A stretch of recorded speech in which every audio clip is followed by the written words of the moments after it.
ဒီတိုင်းကတမိုင်းတစ်လျှောက်အဖြစ်မရဆုံးဒိုင်းလိုနာမည်ကြီးခဲ့တယ်တန်ချက်ကကိုတောင်ထိုးပေါက်နိုင်တဲ့လမ်းကျွန်းတွေတောင်ဒီတိုင်းပေါ်မှာချစ်ရတော့မကြံစည်နိုင်ခဲ့ဘူးဒါပေမဲ့တိုက်ခိုက်သူတယောက်ကဒိုင်းပေါ်ကအပေါက်သေးသေးလေးတစ်ခုကိုသတိထားမိသွားတယ်သူကဒါကိုအားနဲ့ချက်လို့ထင်ပြီးအသက်ရှူတောင်ရက်ကပြစ်မှတ်တိတိနဲ့လှမ်းကိုတိုက်ရိုက်ပစ်ထည့်လိုက်တယ်ဒါပေမဲ့သူမသိခဲ့တာကဒီအပေါက်ဟာအထူးဒီဇိုင်းလုပ်ထားတဲ့ထောင်ချောက်ဖြစ်နေတာပဲရည်ရွယ်ချက်ကရန်သူကိုဖော်ထုတ်လာစေပြီးတံပြန်တိုက်ခိုက်ဖို့အခွင့်အရေးဖန်တီးထားတာ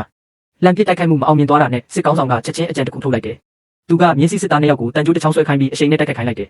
တန်ကြိုးကဒိုင်းတွေကြားကအပေါက်တွေထဲဖြတ်သွားပြီးခန်းစစ်တန်းကိုချက်ချင်းကွဲထွက်သွားစေတယ်ဒါကိုမြင်တဲ့တခြားမြင်းစီစစ်သားတွေကလည်းချက်ချင်းဝင်တိုက်ကြတယ်ဒါပေမဲ့ကောင်းဆောင်ကအမြန်သဘောပေါက်သွားတယ်သူကလူအားလုံးကိုပြန်စုစည်းခိုင်းပြီးပိုပြီးပြည့်စုံတဲ့ဒိုင်းတရံကြီးအဖြစ်ပြန်ဖွဲ့စည်းလိုက်တယ်ရန်သူတွေတန်ကြိုးနဲ့ထပ်မံဝင်တိုက်လာချိန်မှာတော့ဒိုင်းကိုင်စစ်သားနှစ်ယောက်ကချက်ချင်းထွက်လာပြီးသူတို့ရဲ့ဒိုင်းတွေနဲ့မြင်းတွေရဲ့ခြေထောက်ကိုအပြင်းထန်ရိုက်ချလိုက်တယ်ပြီးတာနဲ့ဒိုင်းနောက်ထဲကိုချက်ချင်းပြန်ဝင်သွားကြတယ်တန်ကြိုးနီးလန်းလည်းထပ်ပြီးမအောင်မြင်တော့စစ်ကောင်းဆောင်ကလက်ကိုမြှောက်ပြီးအမိန့်ပေးလိုက်တယ်တနက်တွေပြင်ပြစ်လိုက်ဒိုင်းကိုင်စစ်သားတွေကဒါကိုမြင်တာနဲ့ဖွဲ့စည်းပုံကိုအမြန်ပြောင်းလိုက်တယ်မြင်းစီတနက်သမားတွေကတနက်ကိုမြှောက်ပစ်မှတ်ချိန်ပြီးတယောက်ပြီးတယောက်ခလုံးနဲ့ပစ်ခတ်လိုက်ကြတယ်ကြည်စံမိုးကြီးကမုံတိုင်းလိုစစ်မြေပြင်တစ်လျှောက်ဖုံးလွှမ်းသွားတယ်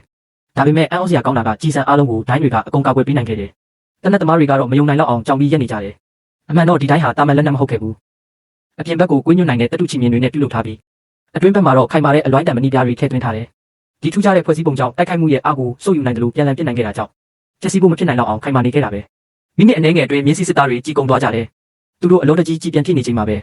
ခေါင်းဆောင်ကတိုက်ကြလို့အမိန့်ပေးလိုက်တယ်ဒိုင်းကိုင်စစ်သားတွေကအတန်းလိုက်ရှိကိုတိုးလာပြီးဒိုင်းတွေကိုရှေ့တင်ကဖိအားပေးလာတယ်တိုက်ခိုက်နိုင်တဲ့အကွာဝေးကိုလုံခြုံစွာရောက်သွားတဲ့အချိန်မှာတော့တည်စီနိုင်လောက်တဲ့တံပြန်တိုက်ခိုက်မှုကိုစတင်လိုက်ကြတယ်ဒါဆိုဒီဒိုင်းကိုဖောက်ထွင်းနိုင်ဖို့တင်ဆိုရင်ဘယ်နည်းလမ်းကိုအသုံးပြုမလဲ